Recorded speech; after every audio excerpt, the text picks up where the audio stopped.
ഇയ്യോബിന്റെ ലൈഫിനകത്ത് ഉണ്ടായിരുന്ന മുഴുവൻ തകർന്നു.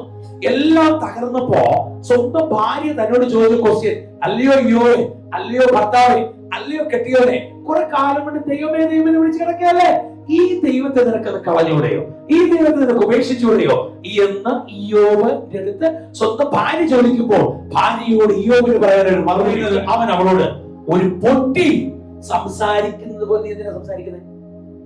നീ ഒരു പൊട്ടി സംസാരിക്കുന്നത് പോലെ സംസാരിക്കരുത്. ഹല്ലേലൂയ.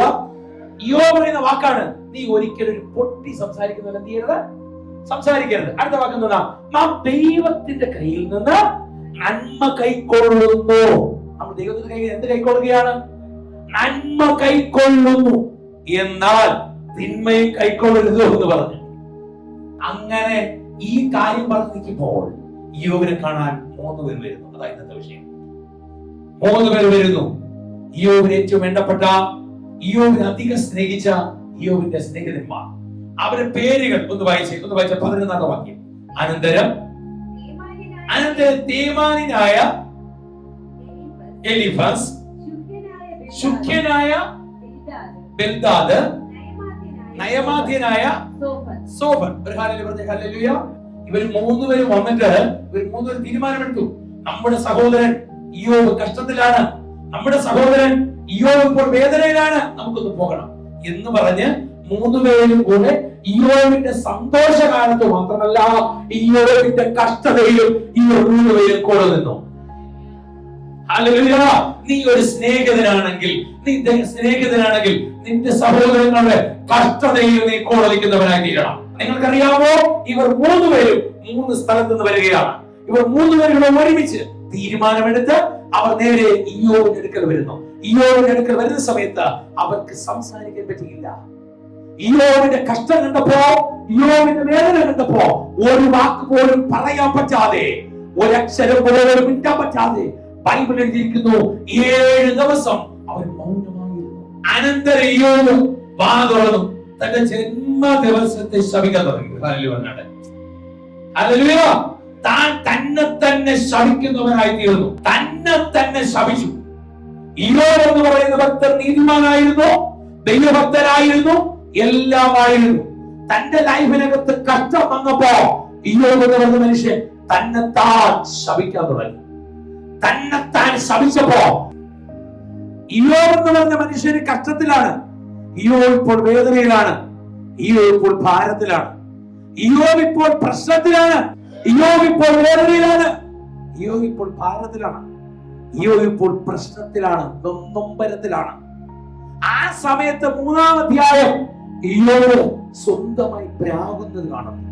സ്വന്തമായി ശപിച്ചു, സ്വന്തമായി തന്റെ ജന്മദിവസത്തെ ശപിച്ചപ്പോ 4-ാം അധ്യായം 1-ാം വാക്യത്തിൽ ഇയ്യോബിന്റെ സ്നേഹിതൻ എഴുതി, ഞാൻ നിന്നോട് ചില കാര്യം പറയാൻ പോവുക, നീ കുശുമ്പുണ്ടാകരുത്. ഇയ്യോബിനോട് സ്നേഹിതന്മാർ പറയുന്ന വാക്ക്, നീ പലരെ ഉപദേശിച്ചു. അടുത്ത വാക്ക്, തളർന്ന കൈകളെ നീ എന്ത് ചെയ്തു? നീ പലരെ ശക്തീകരിച്ചിട്ടുണ്ട്. ഒരു ദൂത്, പലരെ നീ ഉപദേശിച്ചായിരിക്കാം, തളർന്ന കൈകളെ നീ ശക്തീകരിച്ചിട്ടുണ്ടെങ്കിൽ പരീക്ഷ അവർക്കല്ല.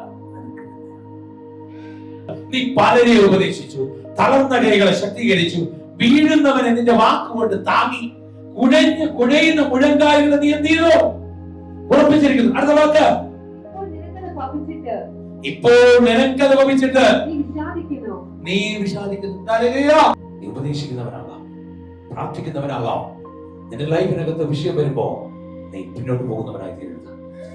നീ സ്വന്തമായി ശപിക്കുന്നവനായി തീരരുത്, സ്വന്തമായി പിരാകുന്നവനായി തീരരുത്, സ്വന്തമായി കുറ്റം പറയുന്നവരെ നീ ആയി തീരരുത്, സ്വന്തമായി വ്യാപൃത പറയുന്നവരെ നീ മാറരുത്. ഇയ്യോബിന്റെ സ്നേഹിതന്മാർ പറയുന്നത് കണ്ടോ, ഒരു കാലത്ത് നീ മറ്റുള്ളവരെ സഹായിച്ചു, ഇപ്പൊ നിനക്ക് ആ ബുദ്ധിമുട്ട് വന്നു. ആ സമയത്ത് തകർന്നു പോകരുത്, ആ സമയത്ത് ഉടഞ്ഞു പോകരുത്. ഇയ്യോബേ, നിന്റെ ഭക്തി നിന്റെ ആശ്രയമാണ്, നിന്റെ ഭക്തി നിന്റെ ആശ്രയമാണ്, നിന്റെ ദൈവഭക്തിയാണ് നിന്റെ ആശ്രയം. ഒരാളെ പറഞ്ഞാൽ ഇതിനകത്ത് കഷ്ടതയിലും വേദനയിലും ഭാരത്തിലും പോകുന്ന നിന്നോട് മറുപടി, നിന്റെ ആശ്രയം എന്ന് പറയുന്നത് ലോകമല്ല, നിന്റെ ഭക്തി ഭക്തിയാണ്. നടപ്പിന്റെ നിർമ്മലത, അതാണ് നിന്റെ പ്രത്യാശ. നിന്റെ നടപ്പിൽ നിർമ്മലതയുണ്ടാകണം, നിന്റെ നടപ്പിൽ വിശുദ്ധി ഉണ്ടാകണം. സഹോദര സഹോദരിയെ, കഷ്ടമുണ്ട്, പ്രയാസമുണ്ട്, വേദന ഉണ്ട്, കണ്ണുനീരുണ്ട്. ഹല്ലേലൂയ. പക്ഷേ നമ്മൾ മറ്റുള്ളവർ കഷ്ടപ്പെടുമ്പോൾ കുഴപ്പമില്ല മക്കളെ, ശരിയാകും ശരിയാകും. നമ്മുടെ ജീവിതത്തിൽ അത് വരുമ്പോഴും പറയണം ഇല്ല ഇല്ല. നീ ഇപ്പോൾ നിന്റെ ജീവിതത്തിൽ കഷ്ടം അനുഭവിക്കുകയാണോ? നിന്റെ ജീവിതത്തിൽ പ്രയാസത്തിലാണോ? നിന്റെ ജീവിതത്തിൽ വേദനയിലാണോ? ഈ 2026 ജനിച്ചപ്പോൾ കഷ്ടമാണോ? ധൈര്യമായിരിക്കും, ഉത്സവമായി തീരും വർഷം. നീ നിന്റെ കുടുംബം ഉത്സവമായി തീരും. നീ നിന്റെ കുടുംബം അനുഗ്രഹിക്കപ്പെടുന്നവരായി തീരും.